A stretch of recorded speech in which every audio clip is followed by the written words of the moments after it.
Good afternoon and welcome to today's session featuring Montfort University's Senior Leader Apprenticeship programme. My name is Kate Watson, I'm a Business Development Manager and I'll be your host today as we explore this programme in more detail. The session is designed to give you all the information that you need from the programme structure to its benefits and offer you a platform for your questions to be answered. We will hear from a panel of experts.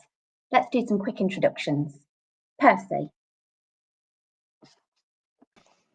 Good afternoon, everybody. My name is Percy Emmett, and welcome. I'm the subject lead for Entrepreneurship and Specialist Management here at Montfort University, where the apprenticeship sits, and you'll be hearing from the rest of my team very shortly. Welcome. Thank you, Percy. Donna, would you like to introduce yourself, please?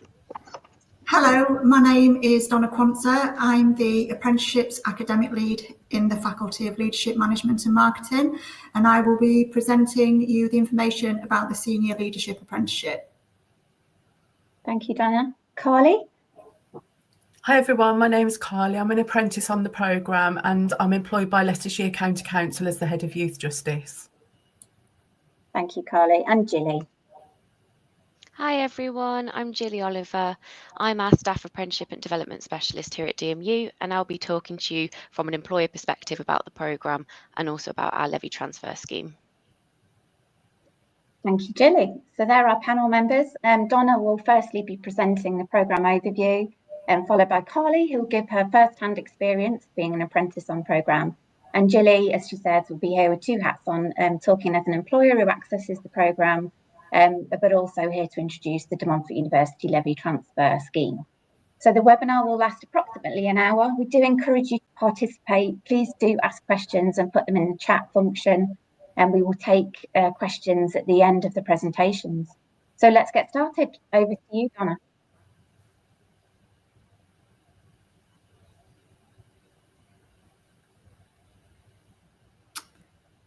Can we go on to the next slide, please?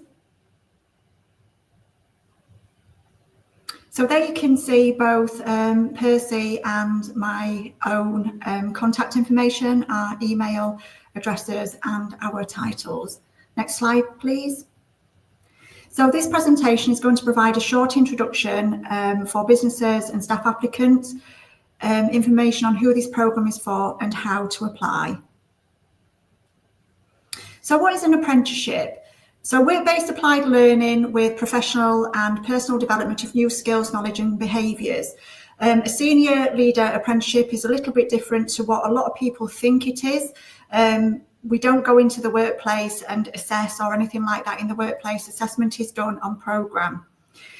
How the course is funded, it can be funded in one of three ways: via the apprenticeship levy if you do contribute to the levy. It could be a co-fund with the employer and government support, and by the DMU levy transfer scheme, which obviously Gilly's going to talk about. The Senior Leader Apprenticeship is a tripartite contract between the apprentice, so the student on the programme, us, the DMU, and the workplace, so the employer.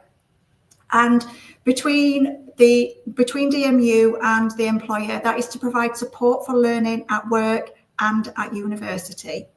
Next slide, please. So what is the programme?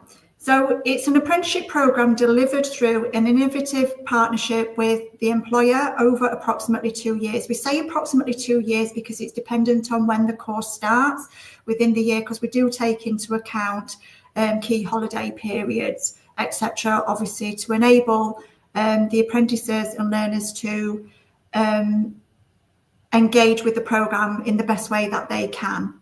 The outcome of the programme, successful completion, leads to a level 7 qualification leading to a postgraduate diploma.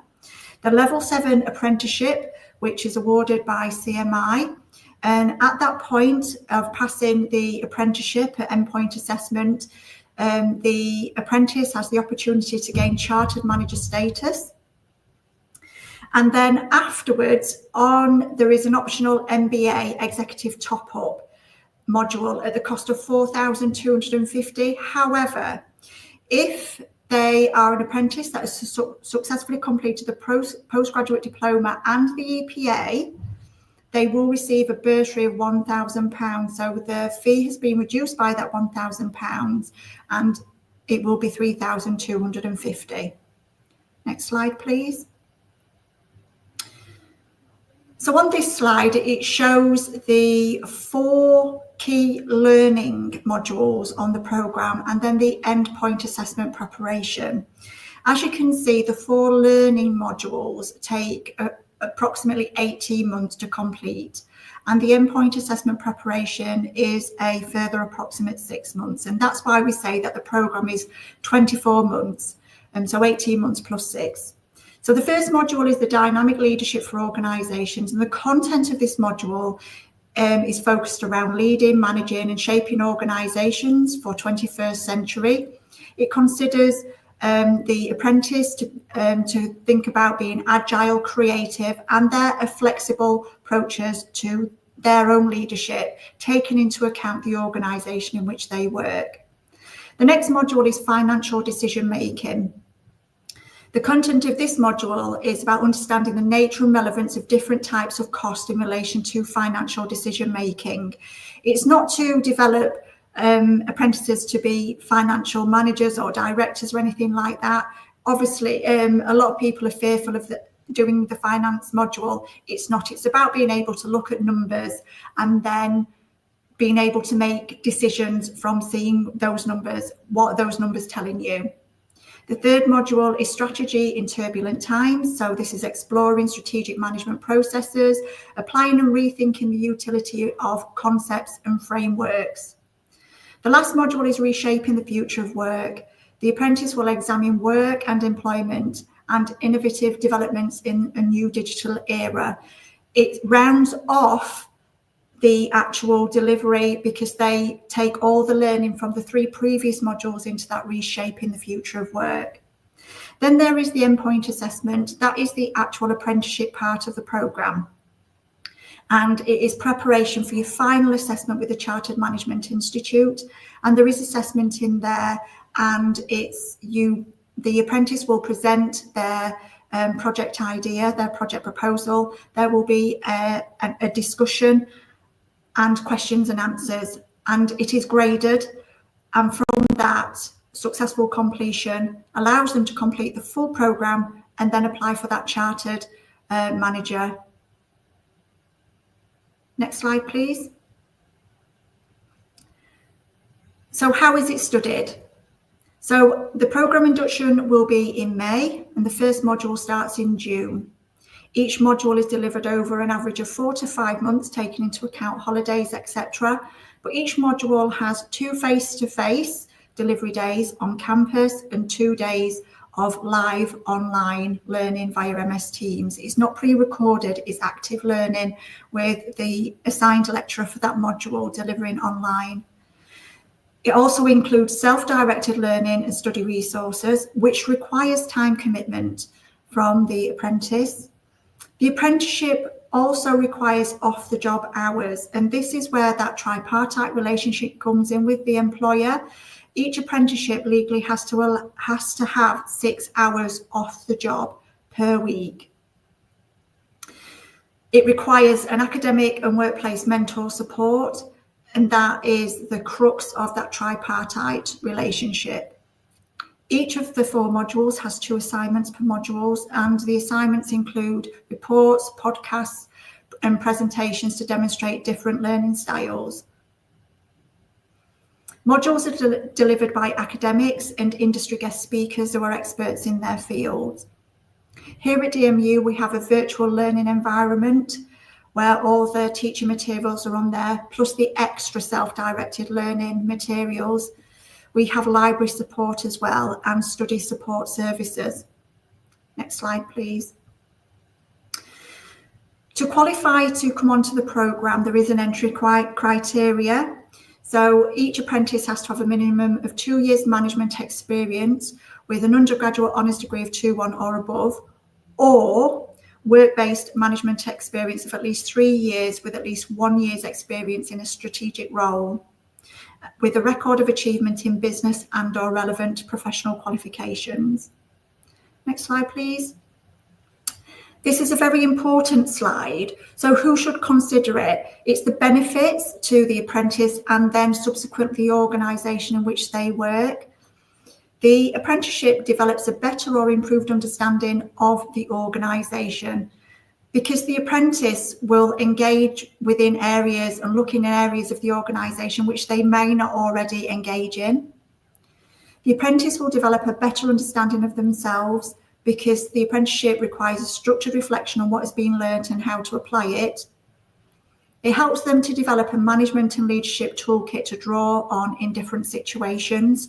So it's not prescriptive, it enables the apprentice to think, this is the type of organisation I work in, this is the culture of the organisation, this is the type of person I am, and this is the type of personality I have, and to be able to engage and use all that information to become the most effective manager and leader within organisations. The apprenticeship reinforces and increases the apprentice's current knowledge, skills and behaviours. It's not about reiterating what they already know. They use what they already know as a scaffolding to develop that new learning and understanding. It allows the apprentice to learn new ways of working or thinking about the current and future issues that takes them beyond the lifetime of the programme.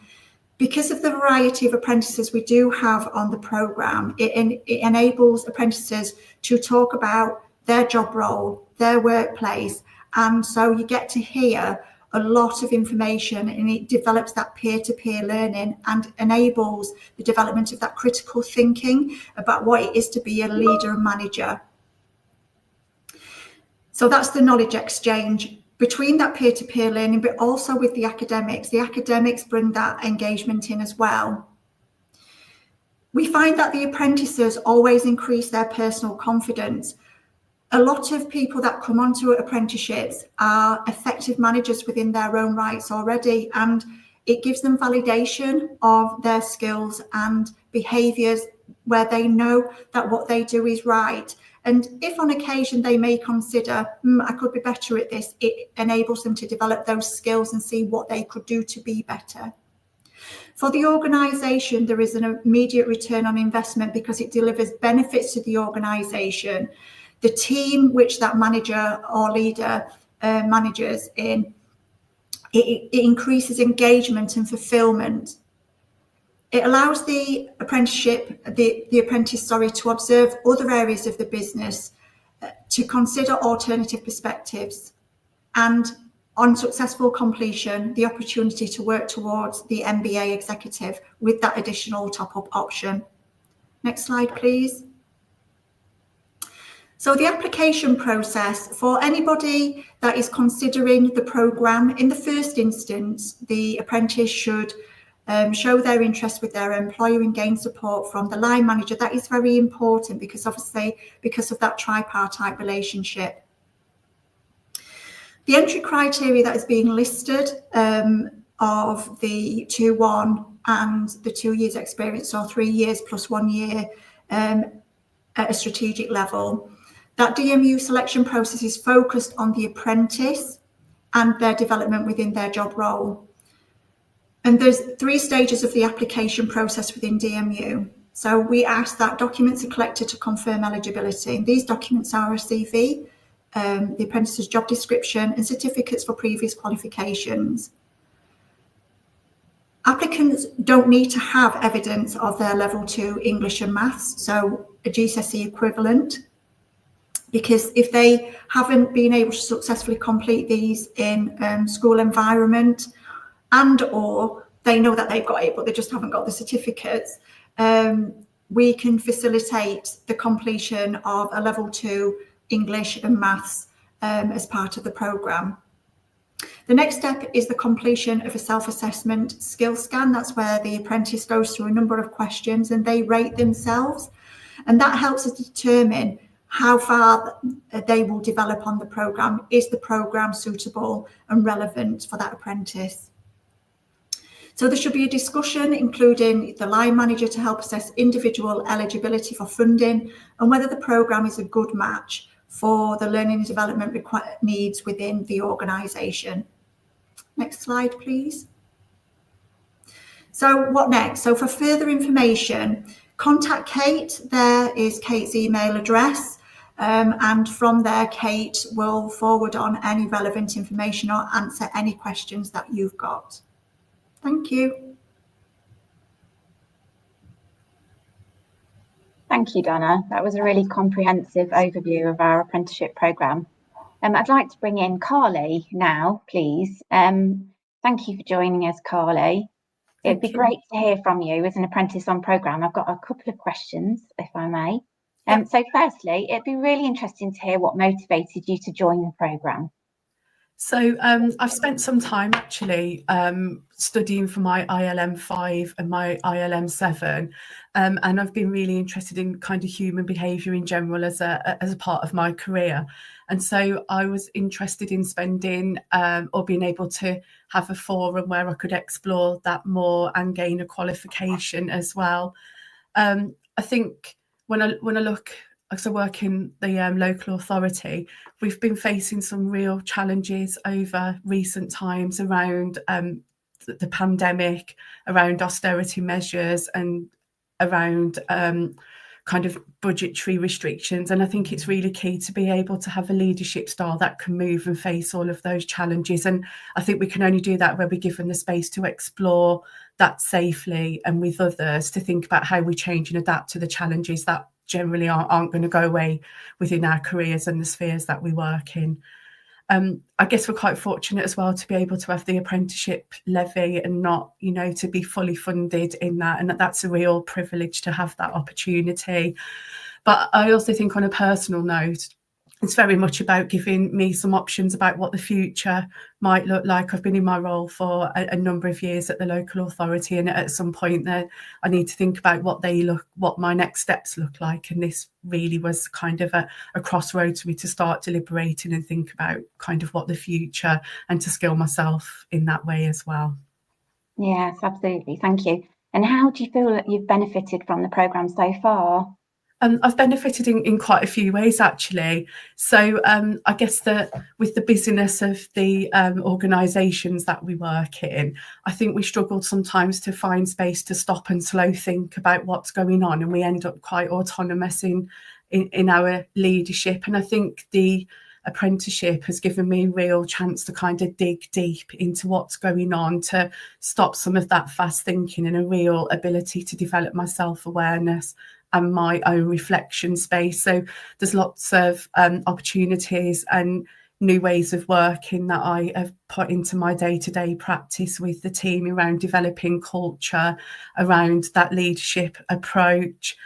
I think it allows you just to develop a different narrative, doesn't it? And sometimes we're quite hard and fast wired to doing some responses, but we don't really ever stop and think why we do that. And that space to develop my self-awareness and my reflection has been real benefit, and I feel it has for the organisation as well, in terms of that different approach and thinking more creatively and innovatively about how we do deliver some great outcomes. That's really great to hear. And so, is there any advice that you would give to a future applicant to this programme? Yeah, I've got lots of advice, actually. I think it's a really great opportunity, but it is hard work, and we can't take away that it is hard work. But I guess the bit that makes it really interesting is it's your day-to-day work, and you're kind of digging deep in what goes on there, and it feels really achievable because it's based around your role. And that, I guess, what Donna spoke about having your organisation on board to be looking at opportunities is really key in all of that. One of the biggest pieces of advice I have is about being able to maintain your focus on the days that you are either on campus at university or working online, and that can be really difficult for using work laptops, or we're distracted in some way. So I think for me, the biggest bit of advice I've got is about protecting that space that you've got, to make the most of it and to get the best that you can out of the learning and the opportunities you've got with other people. The taught material, so I'm in module 2, which is the financial decision making, which is really interesting because it has encouraged me to understand more depth about what the financial position of the county council is, what we're trying to do to to kind of to balance the books effectively. And I think it, you know, all of that taught material really supports the assignments that you need to do and the way that you need to think around leadership. It's really relatable and it's really relevant as well. I think people need to enjoy it. I've thoroughly enjoyed the privilege of having a very mixed cohort within our group. We've got some people that are in the NHS, in the local authority, some that are in private industry, and it's just an absolute privilege to have that time with amazing and highly skilled leaders that are across different sectors, and to really share that experience. It's almost like a community of practice, and we've got a WhatsApp group outside of that where we support each other and share ideas as well. And DMU are really super. I haven't been in learning for over a decade properly, formally, in terms of it being with the university. And so the support that the library offer around critical thinking, critical writing, and generally the ability to be able to do a lot of things online has been fantastic, as well as the tutors for each of the modules. And I think the biggest thing for me is to put what you're working on in practice, actually make it happen, is to not think you need to come in and set up massive leadership projects. Actually, it's about really kind of unpicking what's going on in that leadership world that you're in and making it really work for you and to develop your practice. So they're probably some of the pieces of advice that I would give. Fantastic. Thank you, Carly. That's a really useful insight, and there's some great tips in there as well. I'm glad that you're having such a great experience. Certainly is hard work, but rewarding. So thank you, Carly. So next we've got Gilly, who's here to talk to us as an employer who's accessing the programme for De Montfort University staff. Hello. Hi, everybody. Brilliant. Thank you so much for having me here today. I hope you're all enjoying the session so far. So as Kate mentioned, I lead on our staff apprenticeships here at DMU. So I don't work within kind of the DMU delivery team for apprenticeships, but we do have some of our staff who do the senior leadership programme. So I wanted to talk to you a little bit more about kind of the benefits that we see as an employer and what they see as staff. So as you'll see on the screen, kind of these are kind of my key benefits really. So for us, as we are a levy payer, it's great that actually we can utilise those funds to fund the programme. Obviously not the top up afterwards, but it's a really good opportunity for us to be able to invest in our staff in such a rigorous, detailed programme. So that for us is a really big benefit. That and also for learners, the fact that they can get that funded through us and they're not having to contribute is really valuable. The fact that we get to develop and grow our talent. So I think for us, as it's been mentioned, the programme is for kind of experienced managers, but what we really wanted to do is help our managers take the next steps and become more strategic with how they lead, become more effective, really grow and kind of challenge themselves. So we found the programme really useful for our existing managers who are looking for that next step, and it's helped some of them actively with their career progression here at DMU, which has been great to see. For me, one of the key benefits is it helps to generate new ideas. So as Carly mentioned, obviously learning in a cohort, I think especially with other learners who don't work in your organisation is really valuable, because you've got this lovely social learning and you will share best practice and ideas and problem solve. And I think for us, it's really nice when we see our leaders come back and they are kind of suggesting new ideas or things that they've learned either from peers or obviously from theory from the programme. And it helps us sometimes, I think, to look outside of the DMU lens. So definitely helping to generate new ideas.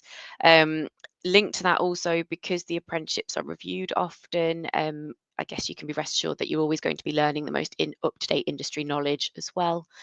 There's been a lot of studies around motivation and retention and morale around how they kind of really support these for staff.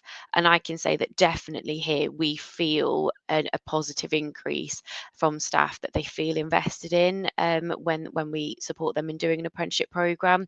Not only are we supporting them financially to fund the programme, but we're giving them this time allocation in work for the off-the-job training. And obviously we're showing that we really want to help give them new experiences and develop their skills. And we do see a massive increase in terms of motivation, morale, and also retention as well. They definitely feel invested in. For me, in my role, this is probably the biggest benefit for me, is in terms of how apprenticeships help to develop the skills and not just your knowledge. So with an apprenticeship, because you have to put everything into practice, you really have to embed it and embrace it. You can't escape this kind of skills development, and that's a good thing. So compared to purely theoretical programs, you get this great opportunity to shadow new things or learn new things that you haven't done before and put them into practice, and actively develop the skills that will help you in your job now, but also in future roles going forwards. And as an employer, we really feel that benefit. So I was talking to one of our senior leaders who's on the programme actually the other day, and some of the difference in terms of how they manage and the skills that they've seen kind of themselves develop, and their manager has also seen, has been incredible. So that skills development really is key. So although it does take money and time, and obviously it is, as an organisation, it is a challenge sometimes to figure out how we're going to release the staff to do this. We generally make it work. It hasn't really been an issue, but it is a return of investment. So although it does take time and effort, it's definitely worth it and valuable for us as an employer. Next slide, please. And I just thought I would mention, so this is a quote actually from one of our current apprentices who's on the Senior Leadership Programme. Obviously, you can read this for yourself in terms of the great things that he's found on programme, but a bit more about him. So he was an experienced manager, and he really wanted to do the programme to take it to the next step and learn strategically. And when I've been catching up with him, it's really clear how this programme has helped support him with his next steps, and how it's been a key part in his development here at DMU. So those are kind of my key benefits from an employer perspective. Brilliant. Thank you, Gilly. It's great to hear that positive impact. And you're also here to talk to us about the Montfort University Levy Transfer Scheme. I am, yes. So another hat I wear, because I look after our apprenticeships for staff in general, it means I'm also responsible for our apprenticeship levy pot. So we've been working really hard to get approval to transfer unused levy funds, which we've only recently just got approval for. So we're really proud to launch this scheme. And why it's really important is, as an employer, we are very keen to utilise funds where we can for our staff apprenticeships, but we have accumulated a backlog of funds, as many kind of large organisations do. And we really wanted to be able to share those unused funds with local organisations to help them with their own skills development. And I think that's a really nice thing for us to be able to offer. So if for this programme you do decide to go ahead and you are either an SME and you're not a levy payer, and you want to cover the cost of the programme, or if you are a levy payer and you have run out of funds, you can apply for our apprenticeship levy transfer scheme.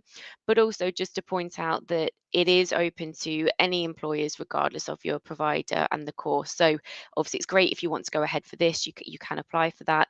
But also if you have other apprenticeship programs that you use with other training providers and programs that obviously we don't offer, you can apply in general. It's not a caveat that you have to be using DMU to access the scheme.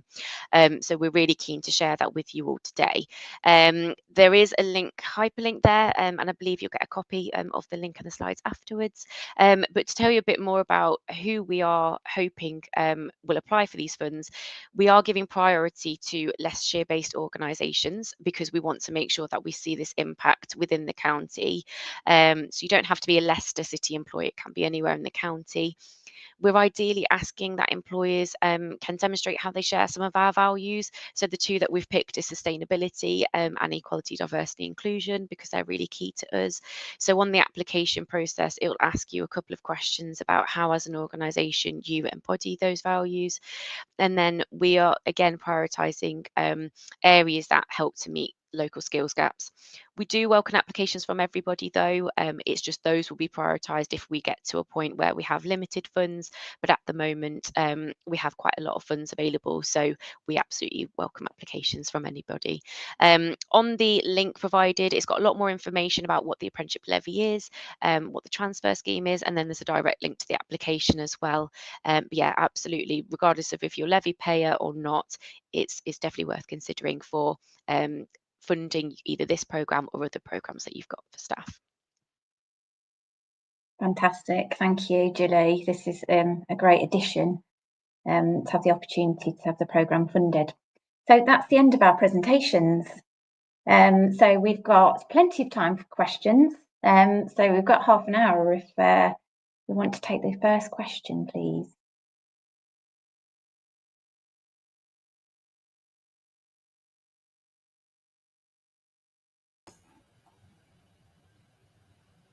So thanks, Keith. So with the changes to the government funding, level 7 apprentices, is this the last cohort going through?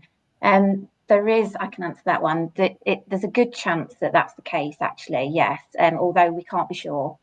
It's looking likely that there will be changes to the level 7 apprenticeships and the funding will be removed. So with that in mind, we will be running our next programme in May next year. I think we're pretty certain that that will go ahead. We don't know what the sort of landscape looks like after that, unfortunately. We might get another cohort, we might not. So yeah, please do take the opportunity if this is something that you're interested in. Hopefully that answers your question. Okay, thanks, Abigail. So what qualification is obtained following completion of the apprenticeship? Donna, would you like to take that question? Yeah, so on successful completion, so you have to think of the apprenticeship as two parts. So it has the postgraduate diploma, the level 7 postgraduate diploma, which is a university awarded qualification. And then it's got the apprenticeship part done via the endpoint assessment with CMI. And that's the grade and the award to say you've fully completed the apprenticeship. The two components make up the apprenticeship programme. And then obviously from the successful completion of both parts, if a learner wanted to go on and gain the full MBA, so the full master's qualification, there would be that £1,000 bursary to bring that MBA executive top up down to 3,250 rather than the 4,250.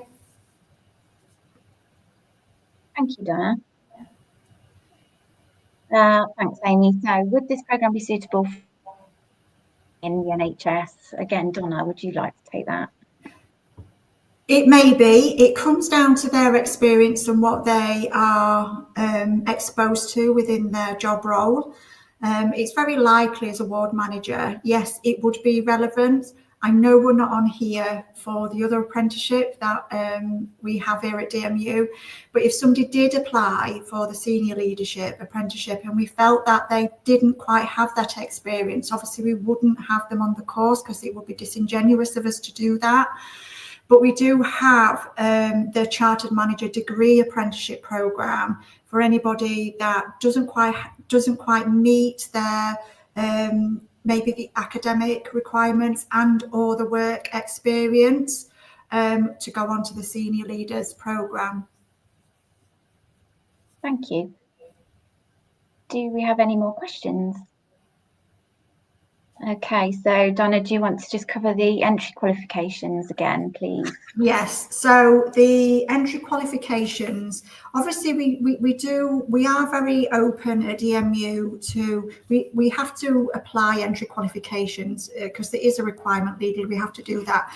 But we do look at everything as an individual case as well. It's not always a hard and fast no, you didn't tick all the boxes, I'm really sorry, but there is a minimum.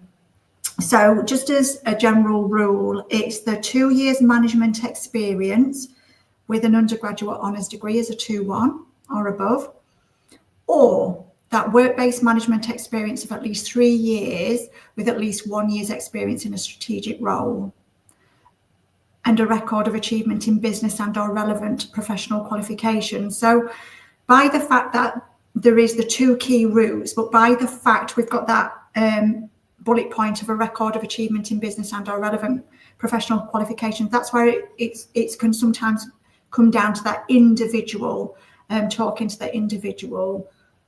What do you already do? What past experience have you got? What development have you had so far? Let's speak to your manager. So yeah, we are quite open to considering a number of experience and qualifications. Thanks, Donna. So a question from Sharon. I'll be away for 2 weeks in May 2025 when induction commences. Would this be an issue? Again, sorry, Donna, they're all coming your way. No, they'll all come my way. Ideally, we would want apprentices to be available for the induction because it inducts them into the university, everything that we offer at the university, all that additional support, accessing how to access Learning Zone, which is our virtual learning portal. You know, but importantly as well, it allows the apprentices to come together and get to know each other and develop that WhatsApp group if they want, you know, find their study buddy or something like that, get to know each other. It's not absolutely crucial. I mean, we wouldn't go, you can't make the induction, therefore you can't come on the programme, because we would provide that support outside to say, let's get you online. This is what you do to get online. Can you check? Can you see this? Can you do all that? But it won't be as in depth because obviously we can't condense 2 days. But it just means that probably you'll come into your first day of learning a little bit like, hi, I'm new, and that. But everybody's really friendly, so they'll just go, oh hi, do you want to come and sit here or something like that? So yeah, it's not crucial, but it's better if you could. Yeah, absolutely. We'll try and be as flexible as possible. Yeah. Okay, thank you. Thanks, Amy. Another question. How would this course differ from a course leading to an MSc in Senior Leadership? Percy or Donna, do you want to take that question? I'm quite happy to take it. Percy, you can chip in if you want. So the difference is, I mean, the content, because you said like the course leading to an MSc. I'm not sure if you're asking, is it different to an MSc? Well, the most obvious is that, yes, it is, because this is a postgraduate diploma. So if you imagine an MSc is in 3 parts, it has 3 levels to it to get to the MSc. So it has a postgraduate certificate, a postgraduate diploma, and then the full MSc. The MSc is equivalent to an MBA. If that's not what you're asking, well, the difference is that obviously there may be the option, not that we'd want you to do this, you could come and do the postgraduate diploma with us, do the apprenticeship with us, and then maybe there may be another institution that does a top up to make a MSc in Senior Leadership. I can tell you now, I've got an MSc in Leadership and Management, and I had to go through all the programme of doing the certificate, the postgraduate certificate modules, the postgraduate diploma modules, and then the MSc modules. A key difference from our point of view of the diploma is that in the MSc, you will have a project to do, a final project to do. In the endpoint assessment for the Senior Leadership Apprenticeship, that is not part of the actual postgraduate diploma qualification. That's what you do at the EPA, and it is a project proposal which you take to CMI and you present that, and you have questions and answers about it. So it's presenting your skill at being an effective manager and leader within today's industry. Does that answer the question okay, Amy? Let me just jump in there as well, if that's all right. I think there's, if the question is around whether this differs, the apprenticeship differs to a more traditional programme of an MSc. An MSc would be delivered over 1 year or 2 years, but it would be an academic process where this is this is about academic sort of learning and then applied to the workplace environment. Yeah. And that's what the difference is between doing a straightforward traditional program to an apprenticeship. You get the ability to look at not only the academic content and what it is that you're researching, but then the ability and the opportunity to apply that in real time directly back into the workplace. And I think that's the difference between these two. One, as Donna's all just said, the apprenticeship is to a PG diploma, which is an award down from the masters. They both the MSc is a full masters that you'll be awarded with, but you do have the opportunity here to top that up to a masters at the end if you wish to. So again, one would be a masters in business administration executive, and the other one would obviously be the MSc, which is a slightly different award. Thank you both. Hopefully that's answered your question, Amy. Okay, any more questions? Abigail, I currently have a PG cert in clinical leadership and education research that I completed in 2022 with DMU. I'm a deputy ward manager in the NHS. It feels beneficial for me to complete the course, but now I'm unsure. Donna, could you take that question, please? So this is like one of those individual viewpoints that we'll do. What we will do is we would ask you to obviously apply, do the skills scan, and then at that skills scan we will determine from what you studied on the PG cert if you can be RPL, so recognised prior learning.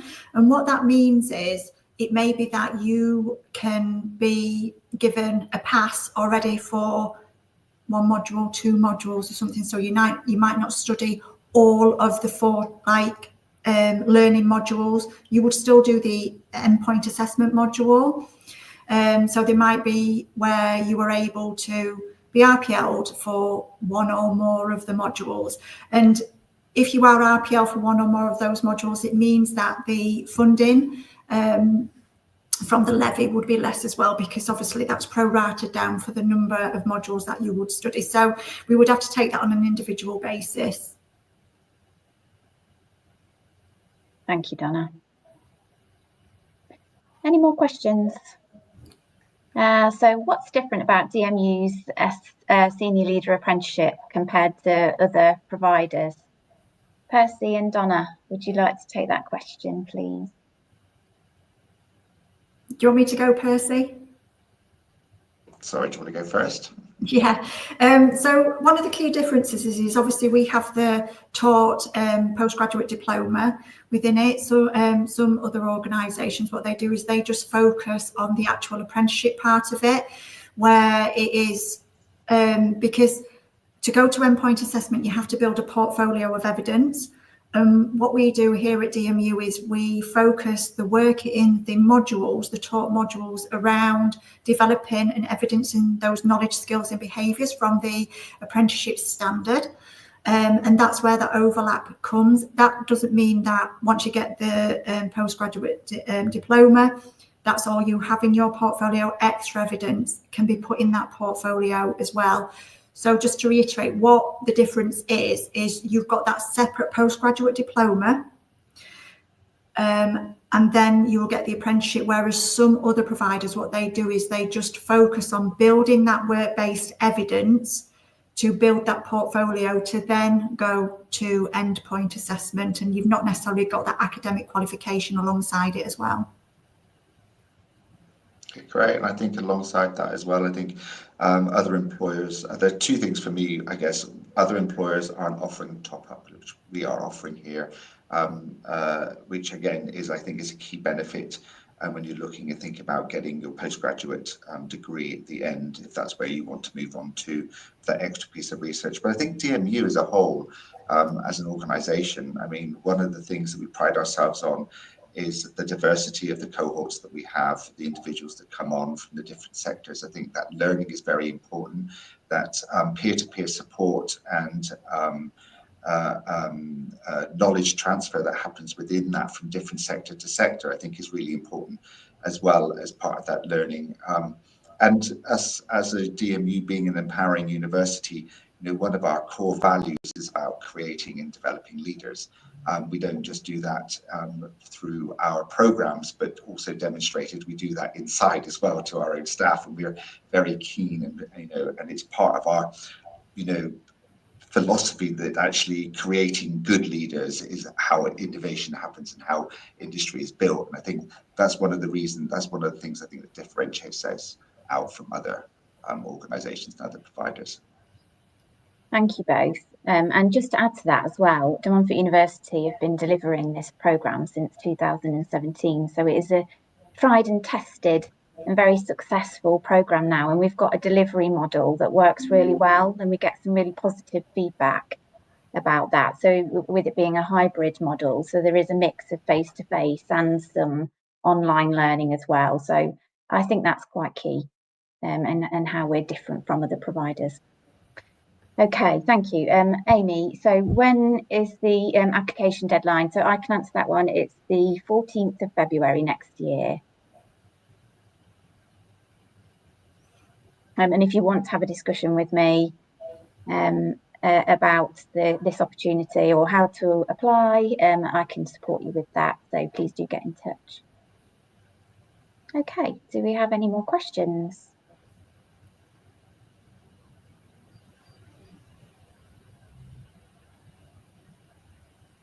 Okay, doesn't look like we have any more questions. Thank you for all of those that participated. And a huge thank you to the panel, to the team that presented today, and to the audience as well for taking the time out to come and listen to our programme overview.